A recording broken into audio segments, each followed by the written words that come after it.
Welcome to the Solid Verbal. The Solid Verbal. Come after me! I'm a man! I'm 40! I've heard so many players say, well, I want to be happy. You want to be happy for a day? Eat a steak. It's that woo-woo! And now, Dan and Ty. Welcome back to the Solid Verbal, boys and girls. Ty Hildebrand here. Dan Rubenstein over there. solidverbal@gmail.com. As always is the email. Don't forget, you can find us on Facebook at facebook.com/solidverbal.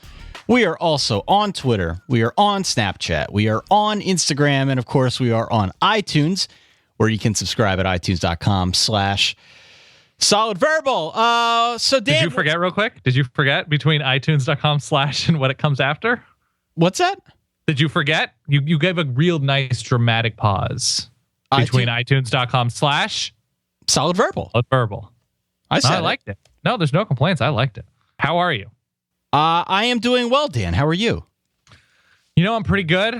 Just got done with the game show that I host here at SB Nation. If you haven't noticed, I like game shows. Yes. And otherwise, summer's gross in New York, but can't really complain. And I've been watching a bunch of Media Day stories creep across my feed and seeing news about that. And apparently there's some sort of convention. Yeah, how about that?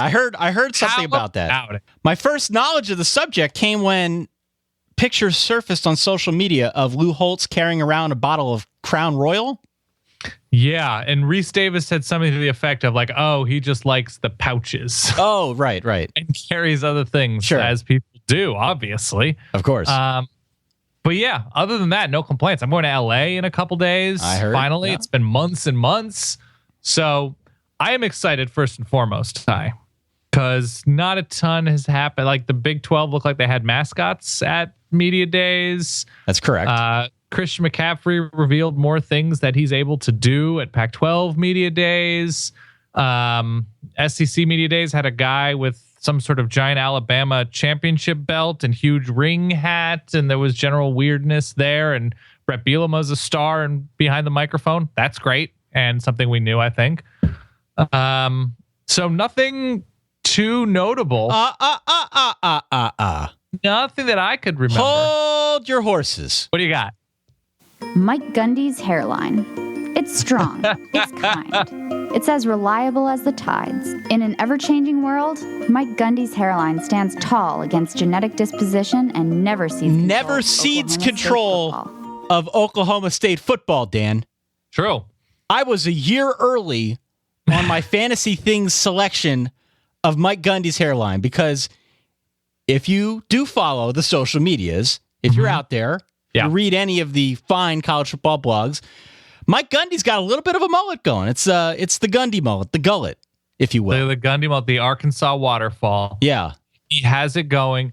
I think we'll count it retroactively for a scoring system that doesn't exist. Correct. Even though when you say hairline, I wasn't thinking you were talking about the back of his hairline. Well, I wasn't either, but quite honestly, I'll take what I can get because I got crucified for that selection.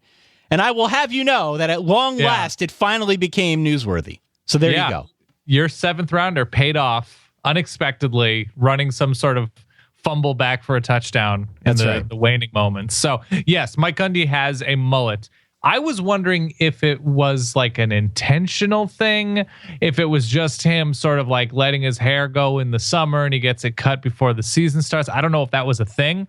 Yeah. But then all of his players were talking about like what they call it. So it's not as if this is news to Mike Gundy. You don't just grow that accidentally. And I respect the man for it. I respect the hell out of the man for it. Yeah. If only because I selected it 1 year ago. Yeah. So yeah, otherwise, Dan. Yeah, uneventful. Not a whole lot to discuss. Relatively uneventful. So here's what we're doing here today. Hit me. If you're a college football fan, and chances are you very much are if you're listening to this show, college football is right around the corner. Right around the corner, like 6 weeks away. And we've got a bunch of preview shows to get through. Last year, we did a 5-tier review. We didn't do top 10. We didn't do top 20. We did top 40 because we're nuts like that. Yep. 5 tiers, groups of 8. We're going to start doing that next week.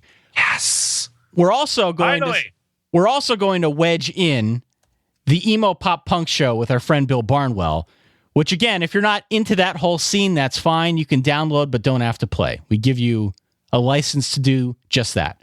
Cannot stress enough that there will be no college football talk, and it will be so severely and dramatically off topic that you should be warned now to just download but not listen. If that is not your scene, I think we're focusing 99 to 05, 98 to 05, which I think for all of us sort of spans end of high school through college. Formative years. Yeah. I think Bill's a couple years younger than we are. If you're not familiar with Bill Barnwell, does an amazing job for ESPN writing about the NFL, formerly of Grantland.com. So we have been swearing that we are going to do this deep dive. I don't know how we're going to organize it. Maybe it'll be we'll each pick our favorite dozen albums or tracks, and that's the mechanism through which we talk about our very emo lives at that time. I want to get to the bottom of some stuff. I want to bring up some repressed emotions from my. I've noticed something about you, Ty. Do you know where you'll be recording this show? I'll probably be here in the home studio. In the home at Mama H's. No, here at my actual house now. Oh, so the new studio. The new studio, correct. The new studio. See, I think there are times, and I'm going to be recording this in my childhood bedroom. Oh, so you want me to do the same? Well, no, I'm not saying you need to do the same. I'm saying there are times where, I consider myself to be uncomfortably open about my life. I would say that's accurate. Yeah, that's accurate. Whereas I feel like there's some trepidation on your part. I just like to hold a little bit back for to build some mystique, if you will. But I'm saying, if we're going to be drudging, if we're going to be opening a closet full of skeletons, I'm going to need you to participate. Yeah. I need you to open yourself up, Ty. Okay. Give me access to that chest cavern. Chest cavity. I could do that, and I'm going to go record from Mama H's that day. Okay, fair. See, that's smart. Yeah, just to kind of get back in the environment. You gotta get in touch with those emotions. So yes, we are going to be doing that show next week, that'll be our bonus show, along with part 1 of our 5-part 2016 preview megathon. And could not be more excited. We've already started studying and researching and planning and learning things that we will very quickly unlearn once the season actually begins. So that leaves tonight, right? What are we going to talk about tonight? We decided that tonight it's going to be all about you, the Verballers. We told everyone out on Twitter and Facebook and wherever else that this is, in all likelihood, our last Q&A show of the summer. We solicited all sorts of questions, football and otherwise. Dan, I'm going to play the sound one last time this summer.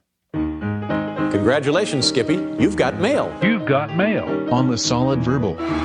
Dan, as often as we can, we do our best to pay homage to these Solid Verballers who write in and ask us questions and leave us comments. And Dan, let's start with some football, shall we? I think we shall. Where do you want to go first?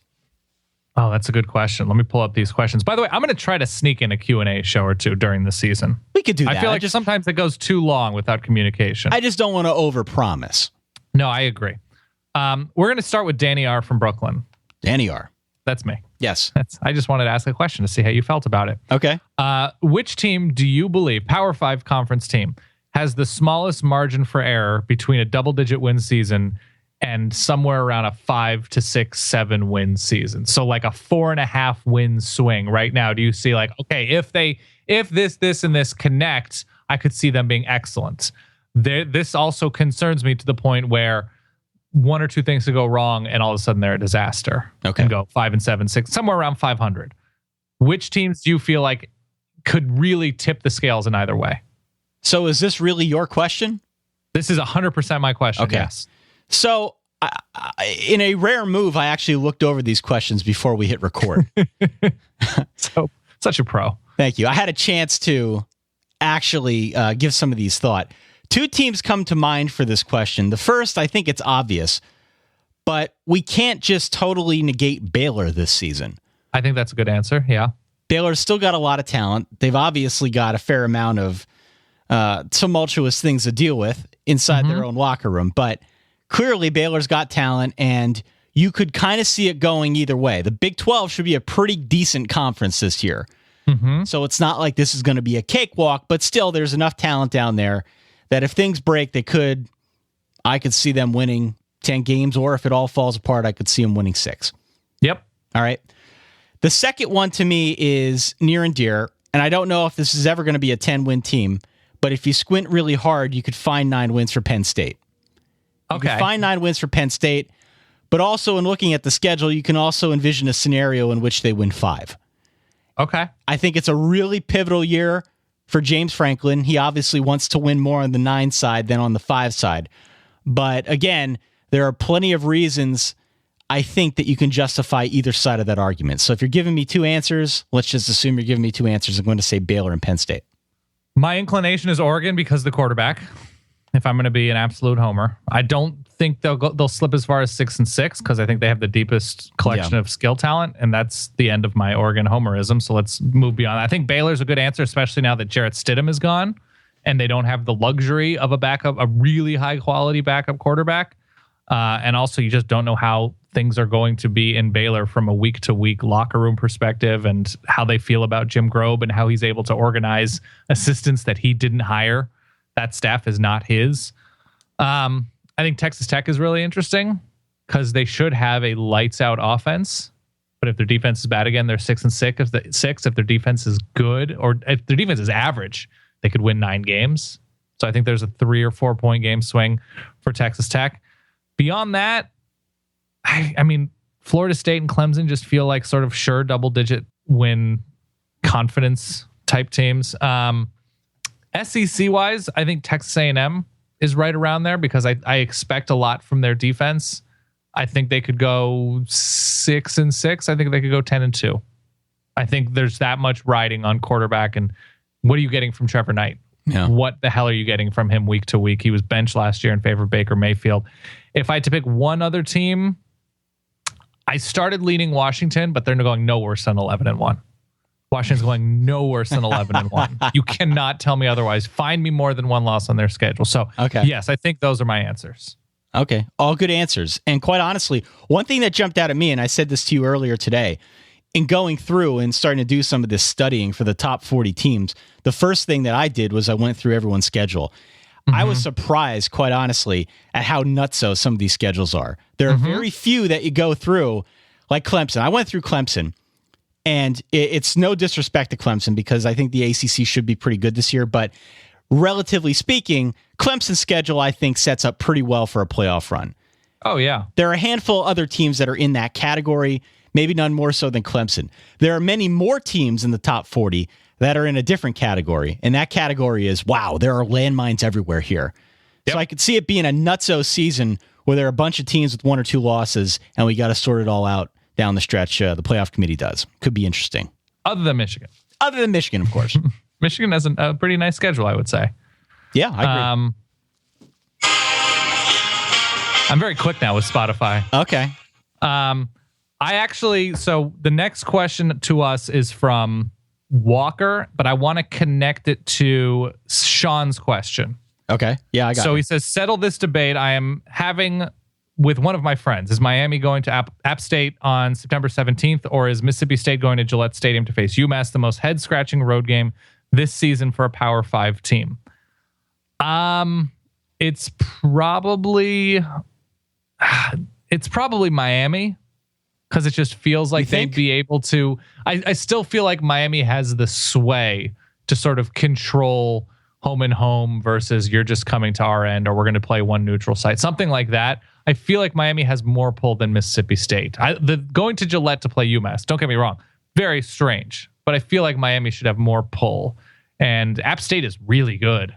App State is really, really good. And I'm going to connect it to Sean because he asked, which group of 5 teams do you think have the best shot at making a New Year's 6 game this year? Any chance to make the playoff? And obviously Houston's the answer on that end. Yeah. But App State is up there. USF with a huge win over Florida State early could be a team that finds himself in that discussion. But yeah, I'm thinking Miami. What's your answer? I kind of go Mississippi State here. What? I just don't get it. It's one thing. It's one thing for Miami to be caught in a bind and schedule. Somebody cancels. Yeah, and schedule an away game against App State. That's a great game for App State, by the way. Mm-hmm. Good for them to get Miami to come to town. But Mississippi State and UMass, a neutral site game in Gillette Stadium, to me is just goofy. Like there's a an element of planning there to get that neutral site game that I don't think went on the Miami versus App State side. Like, somebody thought this Mississippi State thing through and said, oh yeah, this would be a great idea. Let's play UMass in Gillette Stadium where the Patriots play. To me, I don't understand how that happens. So I'm going to go with Mississippi State. And to Sean's point, which Group of 5 team has the best shot at the New Year's Six or a playoff? Or the playoff? I think you almost have to look at this question outside of Houston, because Houston has got to be the consensus answer. They're going to be the most highly rated. They've got some big games on the schedule. They could conceivably inject themselves into that discussion. I like the USF point you raised. I looked a little at Boise State, but there are too many questions, and the schedule is quite frankly jet puffed this season. It's not strong enough for them to eke their way into that. So here's a team, by the way, Notre Dame. Notre Dame. Yeah, okay, thank you. Here's a team that has a very tough schedule that is not a Power 5 conference team, but they're independent. And obviously I'm talking about BYU, because BYU's schedule. Tough schedule. And BYU's interesting because they have an intriguing quarterback. Their schedule, Arizona, which is neutral. Where are they playing that game? University of Phoenix Stadium in Glendale. So much closer to Arizona, obviously. They go to Utah, Holy War. UCLA, West Virginia on a neutral site. So Arizona, Utah, UCLA, and West Virginia to open the season. They're playing that at FedEx Field by DC, outside of DC. Toledo at Michigan State, Mississippi State at Boise State, at Cincinnati, Southern Utah, UMass, Utah State. So they're playing 4, 5, 6, 7.5 legit teams. BYU should 100% be in the playoff if they go undefeated. Okay. Let's move on. Yeah. Thank you, Walker. Thank you, Sean. Let's go to Nick. Next. Did either of you watch the Notre Dame documentary on Showtime? Other than Notre Dame, which program would you like to follow this season specifically in a similar fashion? He also mentions that he'd like to see us back on Reddit.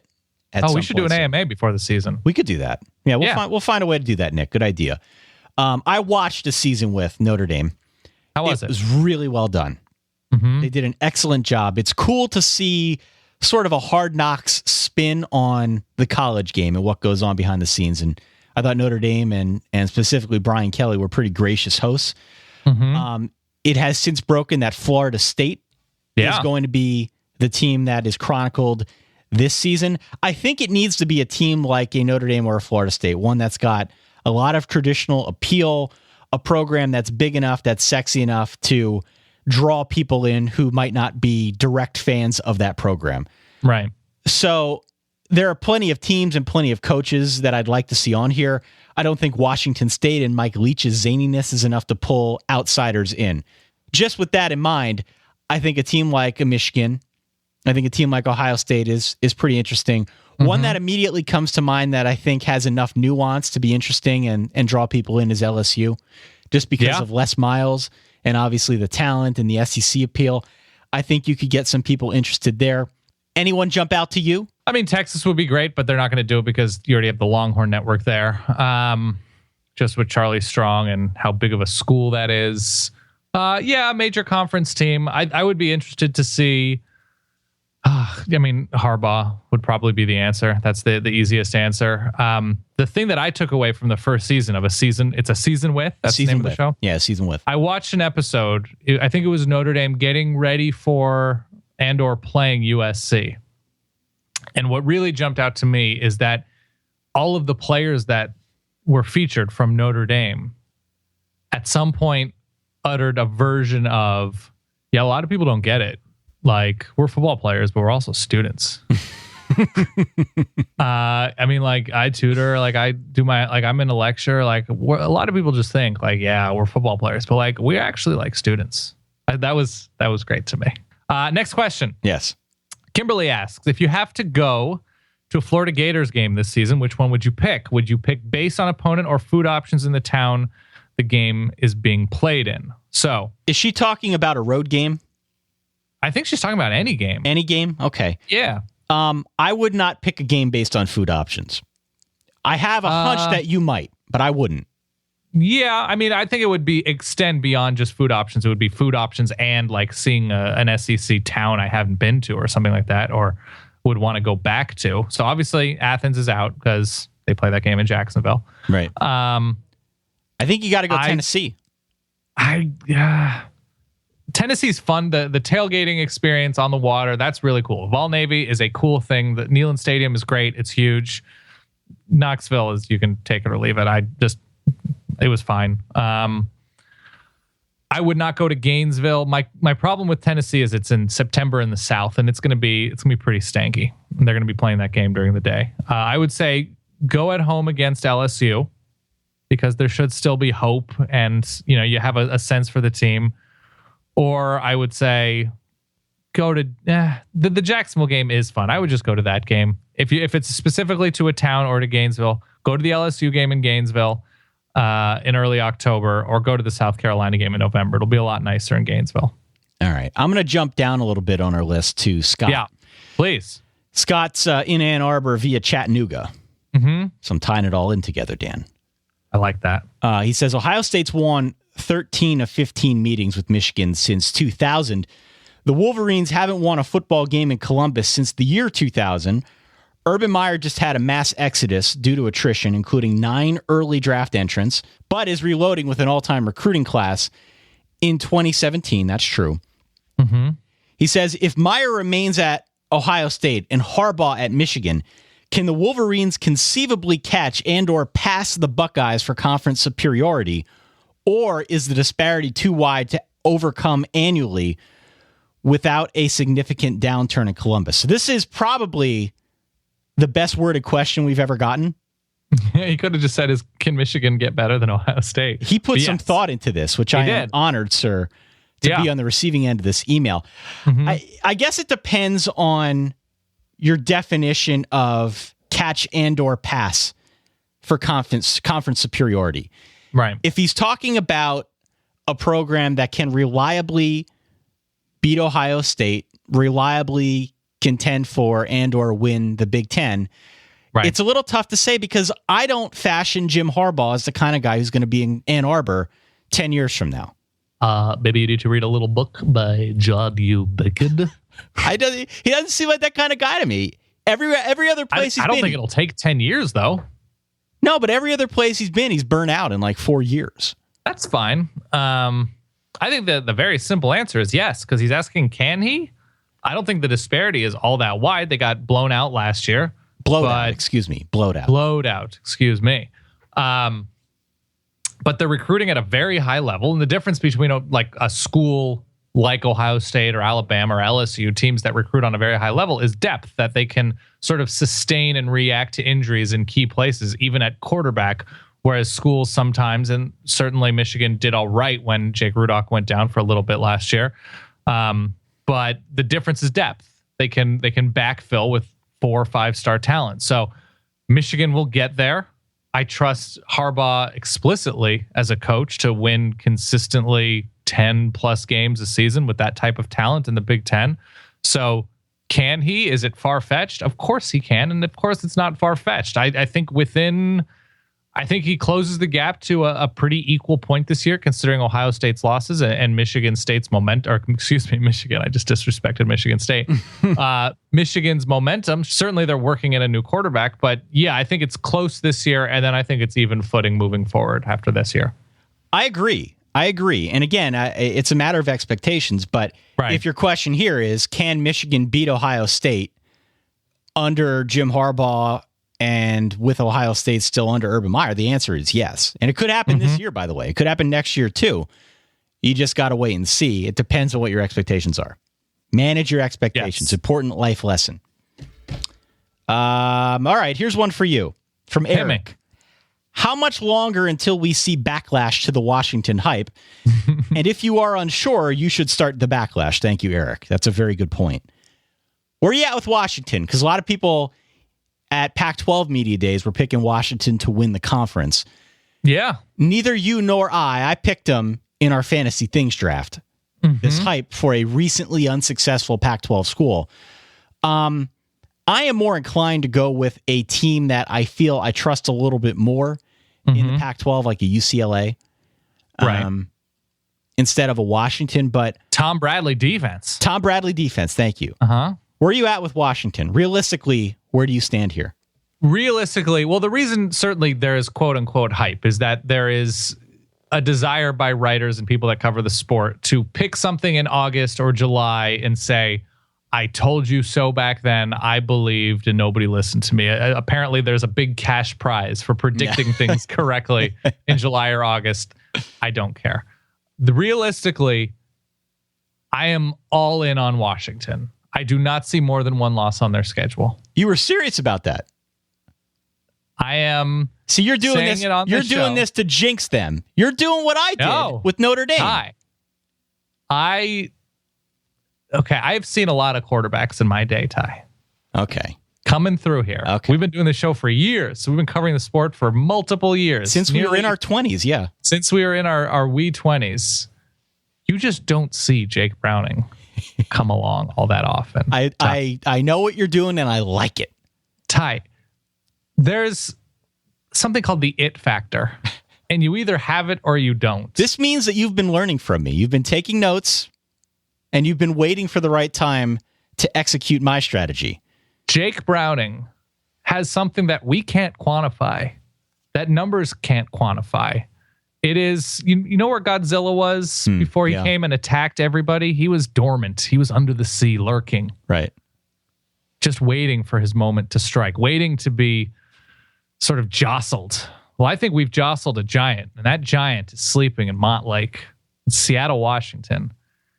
And Jake Browning is... Would you like me to lock this up? Do you want to lock this up? Well, I don't know what you're giving me item-wise to lock up, but... Washington with no more than one loss.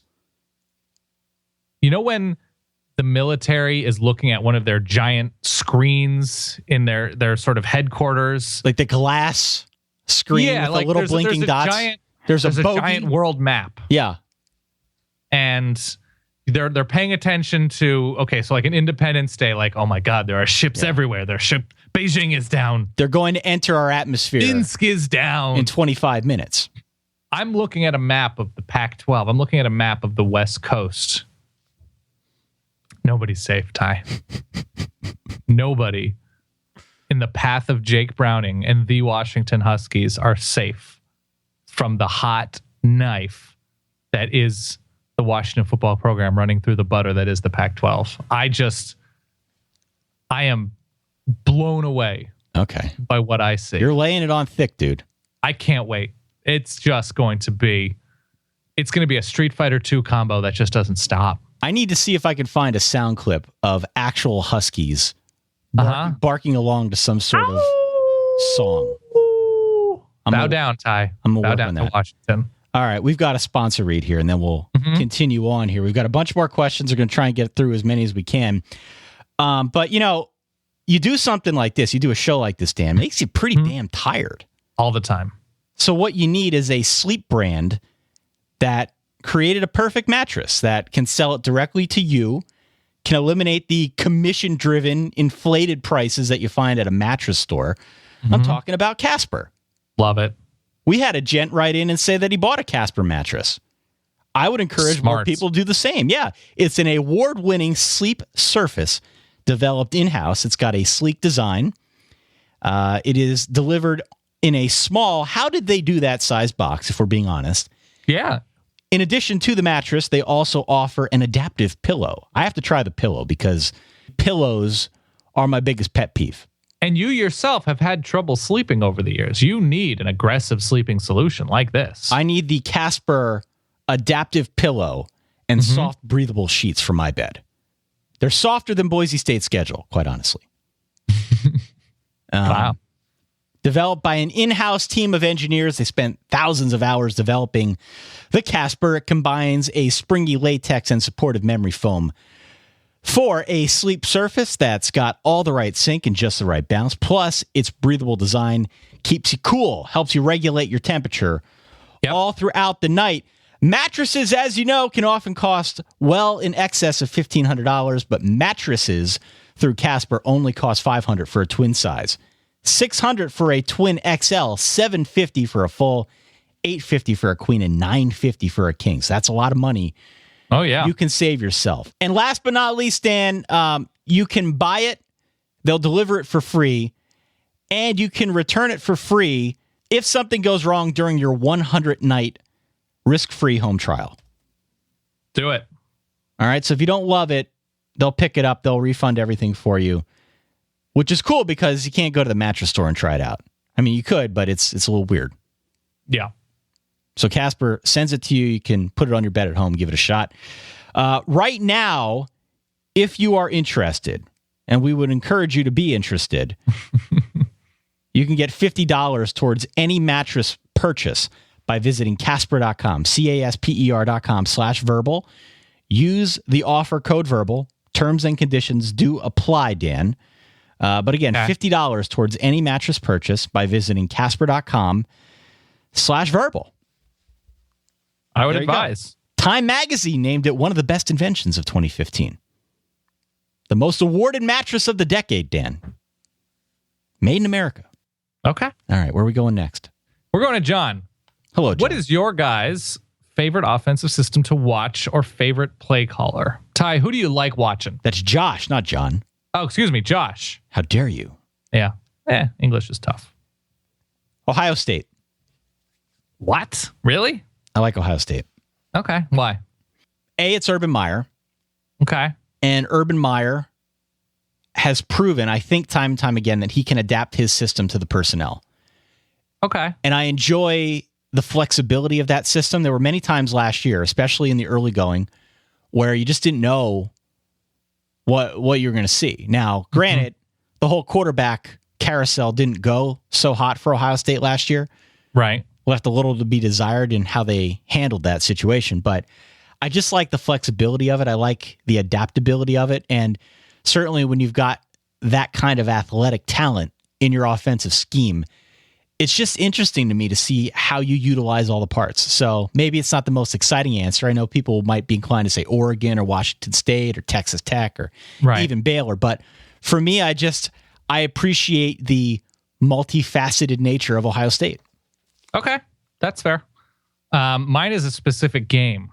Do you remember when Evan Sharpley ran the zone read for Notre Dame against Georgia Tech? Yeah, that's my number one offensive moment of the past few years. If you want to start talking about individual games, I could find games. No, so this is sort of a cop-out answer, but I'll give a few just because for a couple different reasons. I like when teams have focus and understand who they are and stick to an identity.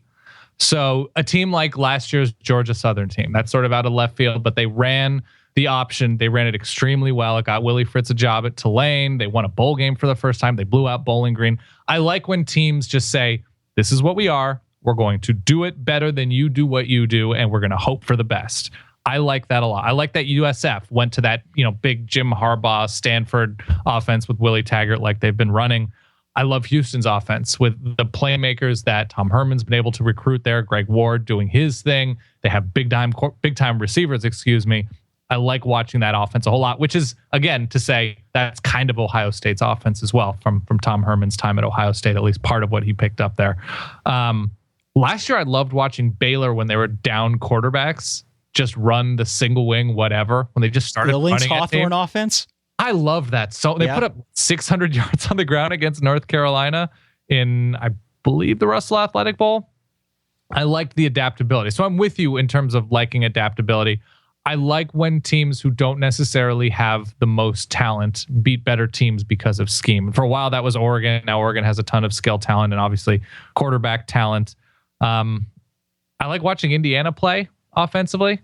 I mean, their games last 17 hours because they play in games that both teams combine to throw it 100 times. But I like that. I like the teams that just lean into what they are and are not hesitant. Don't say, well, like Texas A&M was doing a lot of last season. Are we an air raid team? Are we sort of spread running team?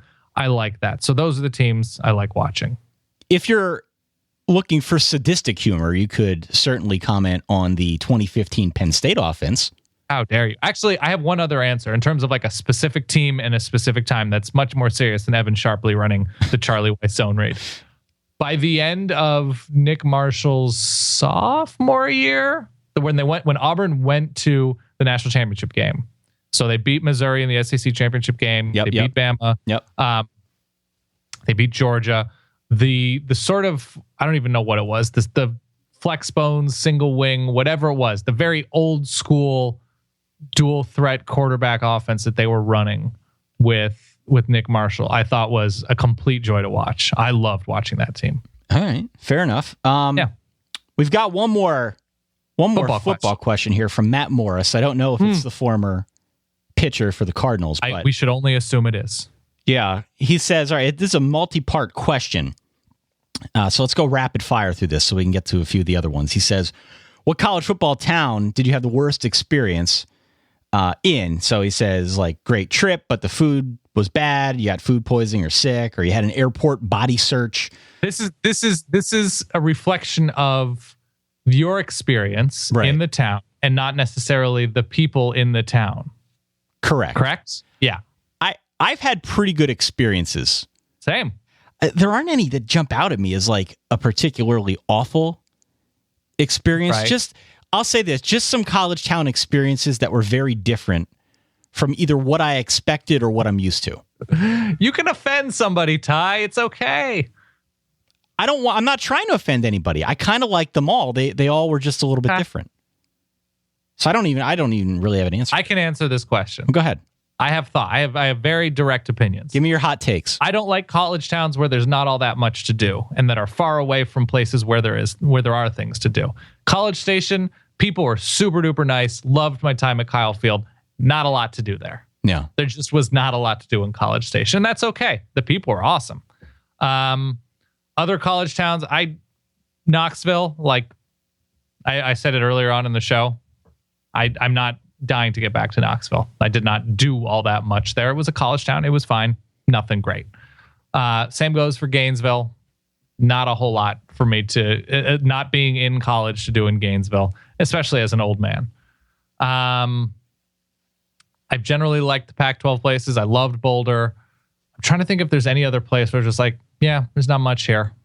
College Station stood out to me in terms of that. I don't have any hot takes. Sorry. Oh, also, and I'm sorry, there was not anything to do in South Bend. I could get behind that. Okay. Just making sure. I'm going to skip down to the last one here. And he says, if you weren't doing a college football podcast, what other sport or topic would you do a weekly review of? I feel like at this point, you and I could do a review of almost anything. Every week? Every week, questionable. Okay, but I feel like you and I have enough chemistry at this point that we could almost pick a random topic out of a hat. Mm-hmm. And maybe that's an off-season idea for next year. Yeah. I don't know. Is there anything that we already talked about the emo show? We're kind of going to do one. Yeah. So I would say food and dining. See, food and dining for you. Yes. That's not for the two. No, but I think it's good to do a show where two people come from different backgrounds and different experiences and different opinions. I agree.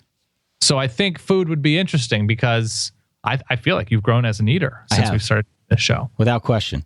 So I would say food/dining. I spoke with a couple of friends about doing a new show that work here at Vox Media that are just sort of like the transition from like, I'm a dumb 25-year-old to I'm a 30-year-old who needs to understand how to be a grown-up.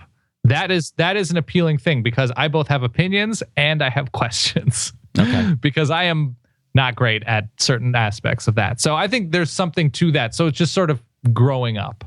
I think I could do a weekly show about growing up. Growing up. What you should know as a grown-up. I have a lot of odd podcast ideas. Like not anything mainstream, but very niche topics like wedding planning, which I hated as we did it. Mm-hmm. But I feel like in podcast form, it could really pop. We have a perfect transition question for that thought. I know. That's so we're done. We're done with football. That's why I brought it up. I'm a pros pro. You're a pro. You're a pros pro. Everybody knows this. We're done with football. If you just wanted to listen to football talk, hey, thanks for coming by. Recommend the show to your friends. We're doing nothing but football for the next 5 months. So great. Stick to sports, please. Thank you. No, we're good. But this comes to us from Andy, aka Grandpa Jones, or Grandpa Jones, aka Andy. He says, I'm a man. I'm 40. Now, I'm a man who's ready to pop the question. Wow. The only issue is that I have no idea how much to spend on the ring. She obviously has showed me what she would like, but that usually ends up with me having a panic attack about the price. I am a man of very small means, but still want to give her something that she will cherish for a lifetime, but I don't want to break the bank. I guess I'm asking, how do I put a price on love? He also says "Go Hawks." Yeah. I'm assuming he's talking about the Mighty Ducks' rival team. Sure. The Mighty Ducks, the Hawks. Right.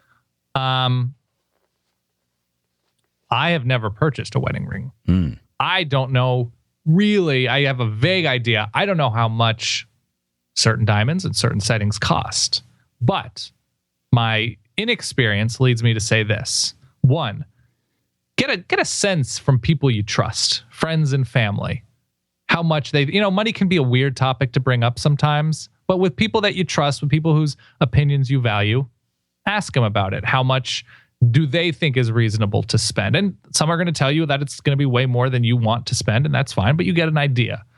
I would also say, if you're not a person with a ton of money and you're with a person who loves you and presumably knows this, I can't imagine they're expecting you to spend every last dime on a ring.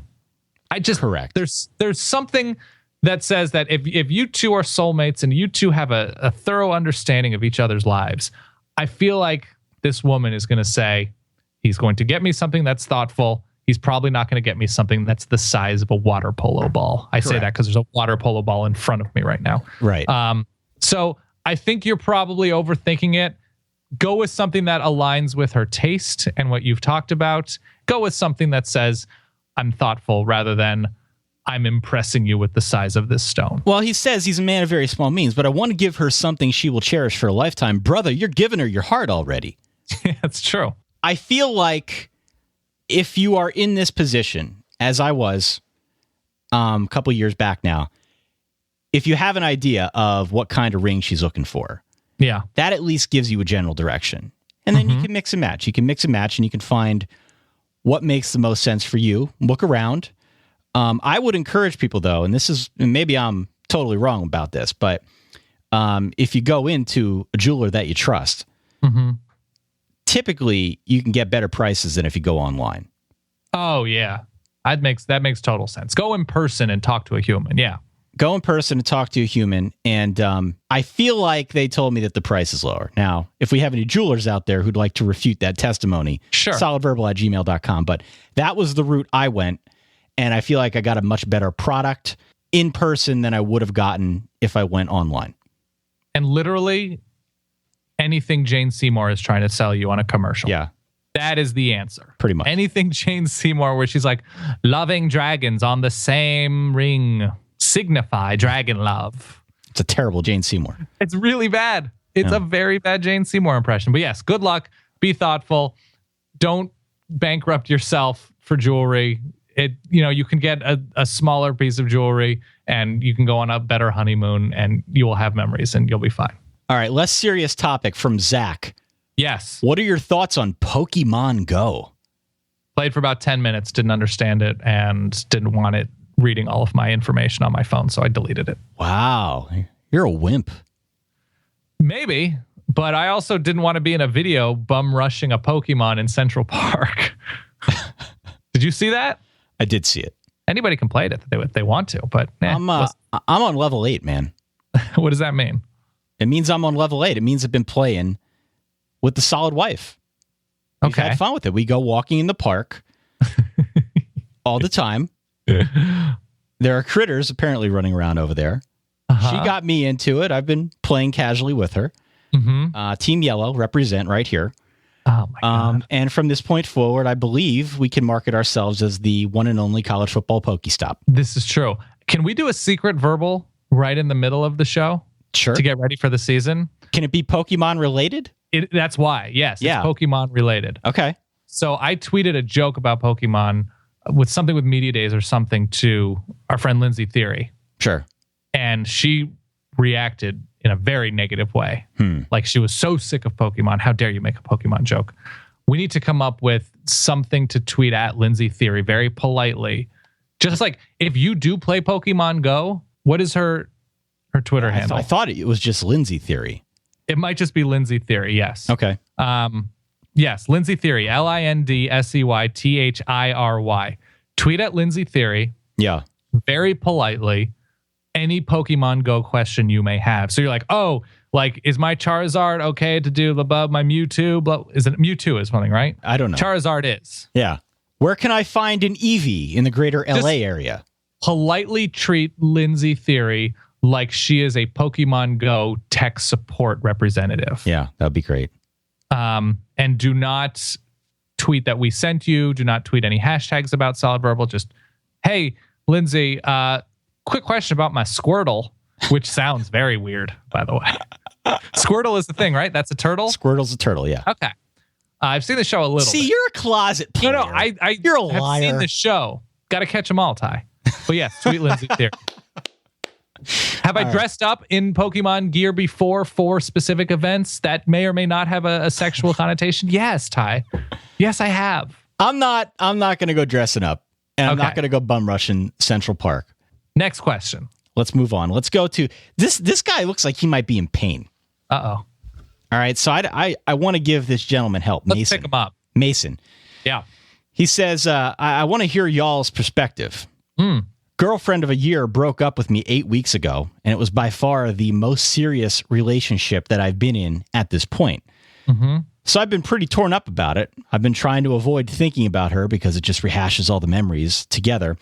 Anyway, despite unfollowing her across the various social media platforms, her name and activity still finds a way to make it onto my feed one way or another, and it sucks every time. Feels unavoidable, and I'm just wondering what y'all thought about this evolution of relationships and breakups. By the way, I just graduated from college, and we're both 22. Yeah. So, dude, that's a volatile stage of life. And it is. You know, with social media being what it is kind of hard to avoid. I feel like you have some perspective on this, Dan. I do. I'm a heartbreaker, and I'm a heartbreaky type. Yeah. I feel like you've got some something to share here. First of all, there is less gain than you think by looking at Facebook for any reason. It's addicting, though. Other than the Solid Verbals page. Sure. If you don't want to have an opportunity to see what she's up to, delete Facebook from your phone, delete Twitter from your phone, delete Instagram from your phone, limit your opportunity. If it's really bad, get a friend you trust, have him or her change your password. Like it's not worth the constant reminder. And also you're 22, you're a baby. You are a baby. Yeah. There will be other women. There will be better women. There will be worse women. There will be more women. More and more women, Ty.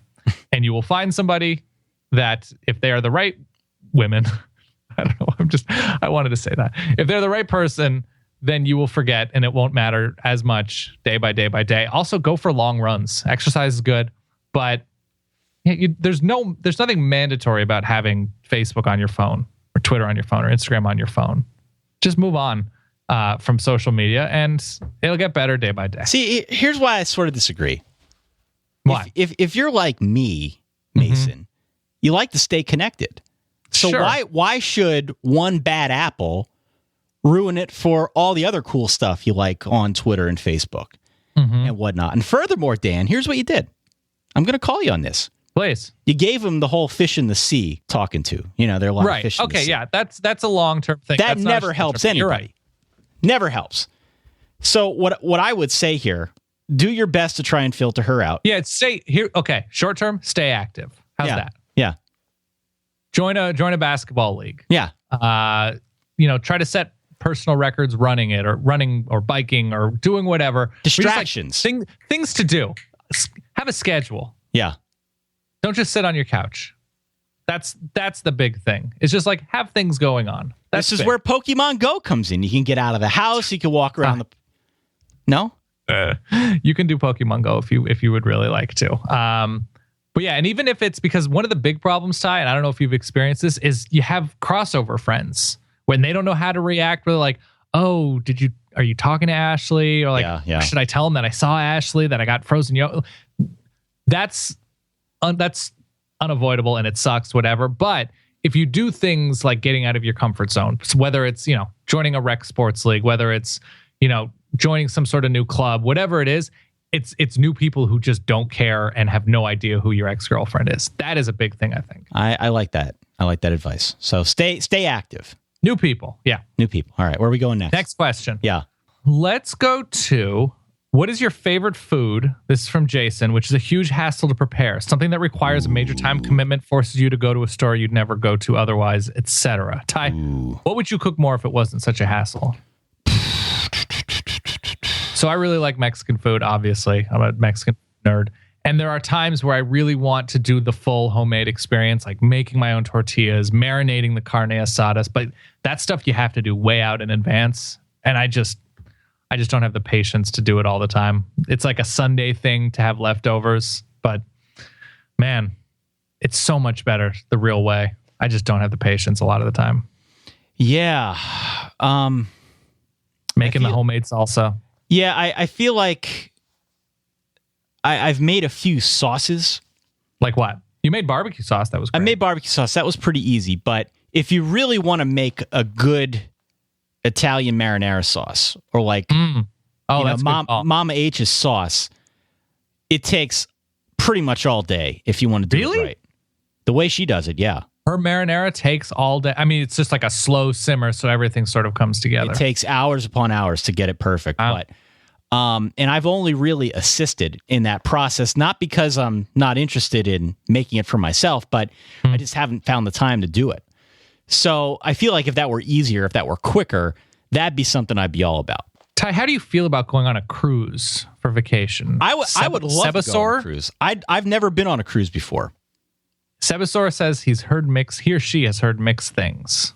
I've never been on a cruise. My only cruise experience, and I love boats, but my only cruise experience was a 4-hour ferry ride from Fort Lauderdale over to Port Lacaya in the Bahamas. Okay. For spring break of my junior year of college. Beyond that, haven't really done the whole cruise thing, but would not be opposed to it at all. So there's a few different types of cruises. I've only been on one, I believe. There's like, you can go on a week cruise and it has a starting place and it has a destination. And you go on a cruise there and you get off the boat and you do stuff and then you go back. That's fine. You can do a shorter cruise, a day or two, and it's around, islands or something like that. And you stop off and it's relatively, you can do 2-3 days, whatever. And then there's a super long cruise. And you can go all over the world. You can do whatever you want. My suggestion is, if you don't know and you've heard mixed things, go on a shorter cruise, day or two, get a sense for it. My big selling point against cruises are a lot of flight deals, a lot of airfare deals around. I prefer seeing places as much as I possibly can. And on a cruise, you see a boat. It's like a really cool mall that is always trying to feed you. And that's cool, but it gets old pretty quickly. So I would say, all things being equal, price-wise, time-wise, whatever, if you can get somewhere quicker and spend more time exploring and less time being fed and getting there slowly, I think that's the win. Okay. Interesting. I like it. Also, sometimes cruises have poop issues. Yeah. Or virus issues.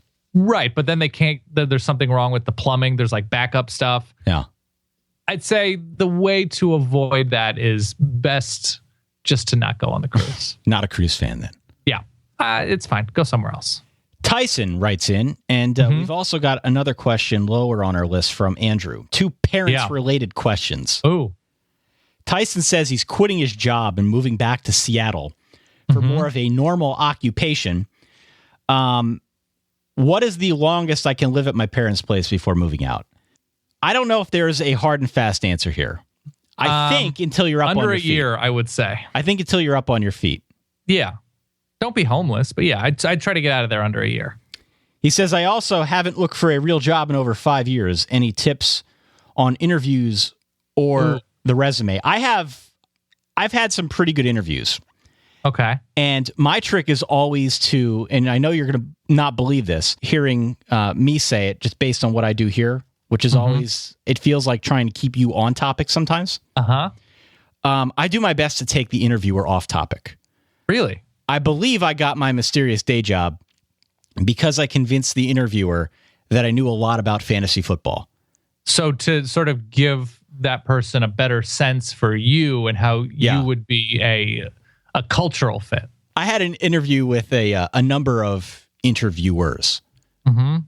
And In one particular instance, I was asked a question what I would do in that instance, and I told the guy outright I didn't know, and ended up talking about something else, and that worked out quite well. And then immediately thereafter, I ended up talking to someone about his fantasy football team for 45 minutes. Nice. I had the job by the time I left. He liked you. He did. Yeah. So my hot take, my hot tip when it comes to interviews is to kind of give them a glimpse into your soul and talk about things other than the actual job. If it's something you can work in. Wow. Hot take. Yeah. Don't talk about the job. No.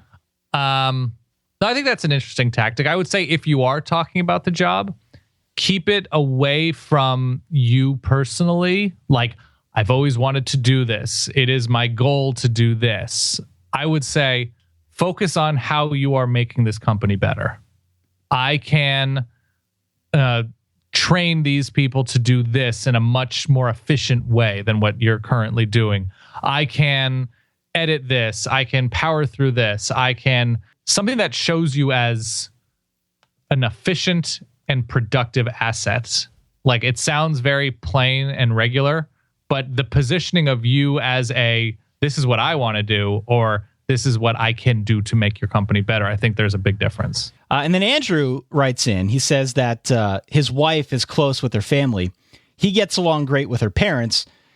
Sometimes in the winter, her parents and I will go to the family cottage for a skiing weekend without my wife when she's out of town for work. Yada, yada, yada. The neighbors next door to her parents let us know that they plan to move. You see where this is going, don't you? I do. Before listing the house publicly, they wanted to know if we'd be interested in buying it. The cost is more expensive, but manageable. The commute would remain the same for me and would be shorter for my wife. We have no kids, but are planning to start a family in the next few years. The question is, do we want to buy the house next door?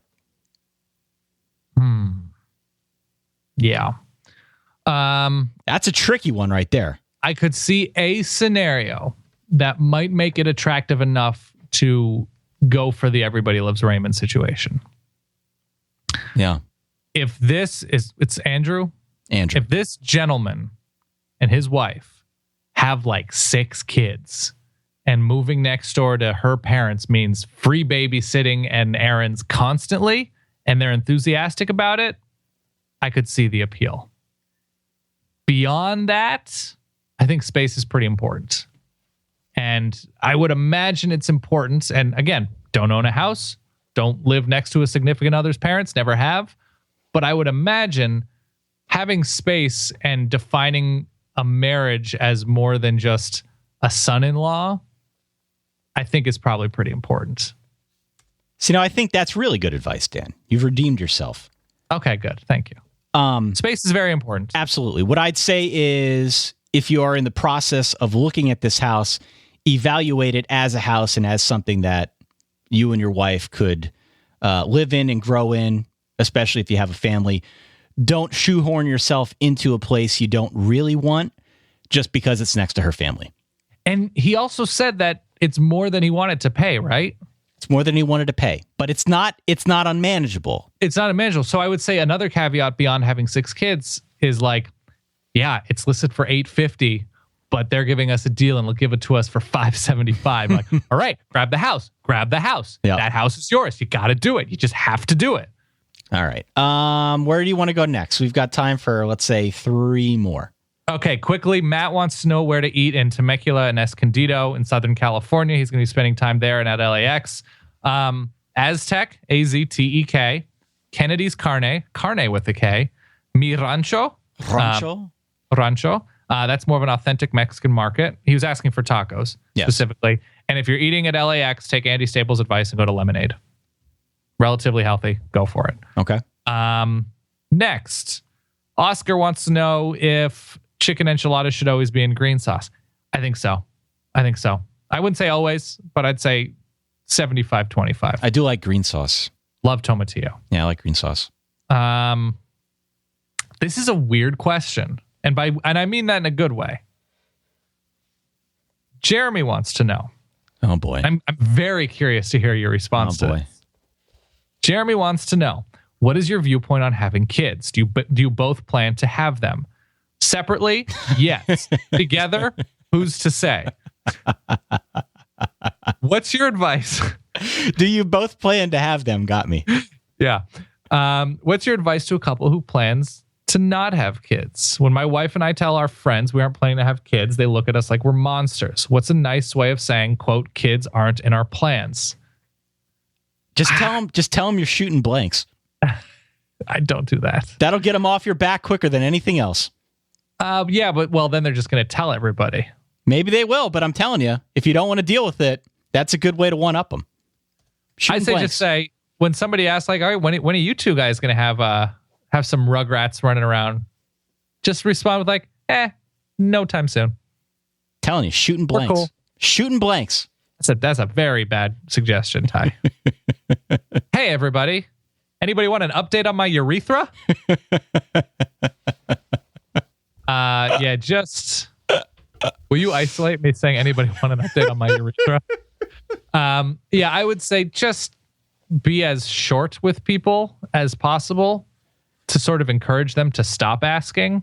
I like the phrasing he said, like, kids aren't in our plans. Just like, yeah, we both realized we didn't want to have kids. We're just going to do our thing. I don't think people should look at you like you've got two heads. No, I think that's dumb. It's a personal decision, and we are and always have been pro-happiness on this show. Mm-hmm. That's what we're all very about. much pro-happiness. So whatever makes you happy, dude. Yeah, you can't really worry about what other people think. Yeah. You found somebody. It's very important that you and your partner are on the same page about something like this. I assume, agree with that. His phrasing that they are. Yeah. So is the only person that matters is the person you're making this decision with, and screw everybody else. I concur. Yeah. All right. Urethra is still great, Ty, by the way. Good. Yeah. Keep me updated. Yeah. Okay. Hello, gentlemen. Gary in Portland. Was wondering if you guys... Final question. Yes. He says, was wondering if you guys have ever had any experiences where you and or your friend group has really disliked another friend's significant other. Wow. Okay. She said some rude things to multiple people over the past year. It's just really worn down some people. Do you just take the stance that if he's happy, you just deal with it / ignore her as much as possible? Or do you try and say something? Right. So, look, this is really tricky territory to navigate. It is. Really tricky territory to navigate. I have a close friend who tried to navigate this territory and it went very badly. Oh, no. So my suggestion would be, as a close friend... Wait, hold on. Was it Uncle Joe? It was not Uncle Joe. Not Uncle Joe. A close friend of mine was in a similar situation.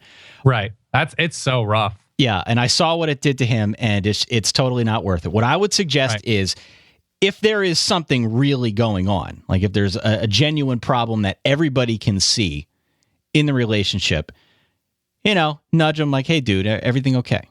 Everything going okay? What's going on there? You can do that in a friendly capacity. Yeah. But if your friend is ultimately very happy, it's really not your place to say anything. The tricky thing is too, and I'll let you finish. The tricky thing is when the phrasing that you go through with it's very difficult to say something like, yes, people have been saying. Yep. Oh, yeah. Because then you get into, well, who said that? Yep. And you start causing mini rifts and you start not ruining, but sort of affecting friendships. So you really have to come at it from you have to own the weirdness yourself. You can't say people have been saying. You need to be drunk is what you need to do. Drinking helps. You need to be a little bit drunk. Yeah. Be drunk, let the inhibitions down a little bit, let the guard down. And it has to be, you have to leave no doubt. Like, listen, is everything cool? It's just seemed to me like it's been a little off, like it's a little strange. Maybe I'm misreading it.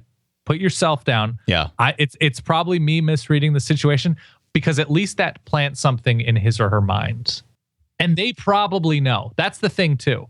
They probably know about the weirdness or the rude remarks, and they've just chosen to ignore it, or they've said, well, it was just like a one-time thing. So maybe it's just an acknowledgement that yeah, that sort of was a little bit weird, and just come at it from a friendly but direct perspective. Yeah, I think I think that's a good tack, but what you don't want to do ever is give the impression that the reason you're asking is because you don't like the significant other. Right. That's what you don't want to do. You want to go at it from, I think, the approach that you described. Put it on yourself. Be a little self-deprecating and, maybe I got the wrong impression, but everything going okay. That's a little bit less intrusive. And if it is something that concerns you, because as a friend, it should be more about concern than your own wishes. If it's something that concerns you, then I think that's a good way to start. And it's also good to, and this is selfishly speaking, say use a preamble of something along the lines like, people. No, something along the lines of I didn't want to talk to other people about it or talk behind your back. I just wanted to make sure everything was cool, man to man, woman to woman, whatever. And just feel like there isn't anything strange just floating in the air. And I think that sort of gains a person's respect, that you're like, hey, let's talk about this thing. We're drunk and that helps. But let's figure this out. Am I insane? Put it on yourself. I like that. So now what happens? Here's the danger in this, Gary in Portland. What happens if Gary in Portland's buddy listens to the show and Gary starts off the conversation with, look, maybe it's just me, but there's a risk there. But I admire his tenacity here. Yeah, be direct. And if it's too late, it's too late. If they're engaged and getting married in 2 weeks. But if it's at a point, and I've had a very close family relative go through something like this and it didn't work out, much to the relief of everybody. No. So it helps to speak up, but at a certain point, you don't want to affect long-term familial relationships or friendships. So sometimes you just have to let people make their own mistakes. You speak up, you're polite and direct about it, but there's only so much you can do. It's very wise advice, sir. Yeah. I think it's very wise advice. Okay. Final question. From Anonymous. How's Dan's urethra? Okay. We don't, this is not, okay. Ty, cut this part. We're not going there. Okay. All right. That's all I got. Everything. So here's the deal. Next week we start the preview thing again. Mm-hmm. It's kind of been a quick off season. It has felt that it's moved. We're going to get into our Tier 5 preview next week. Mm-hmm. We're going to base that tier system on Bill Connolly's preseason rankings. So next week, we're going to start with NC State. We're going to end with number 33, West Virginia. Nice. So stay tuned for that. We're also going to do the emo show at some point, which we'll probably release over the weekend. That sounds right. Again, download, but don't listen if you don't want to. That's fine. But if you like emo and pop punk from the turn of the century, my God, are we going to get nerdy? I don't even know.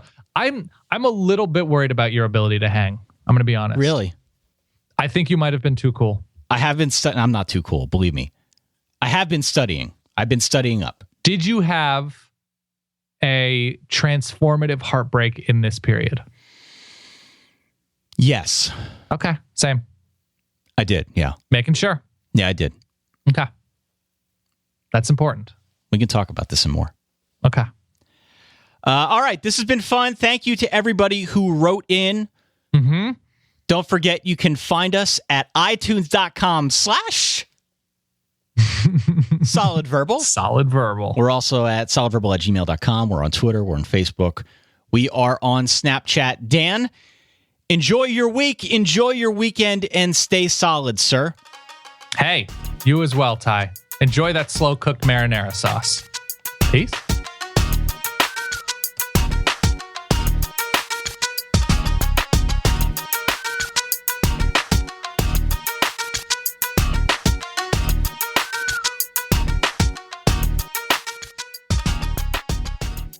When is Notre Dame's media day? I don't know when they do that. I'm not into the whole media day circuit. I'm almost positive they do. They have like a very specific Notre Dame one. Okay. And yeah. Get that out of here. I'm gonna make a bet with you. It'll be about a Notre Dame game. We'll find a Notre Dame game that we disagree with, and when we preview the subsequent Notre Dame game, if I'm correct, My side of the bet will be you have to actually play Moonlight Serenade underneath the subsequent preview. We can do that the whole time. We can do that. I'm going to go in depth. I'm going to go real deep into Notre Dame. Yeah. All right. Fair enough. Yeah.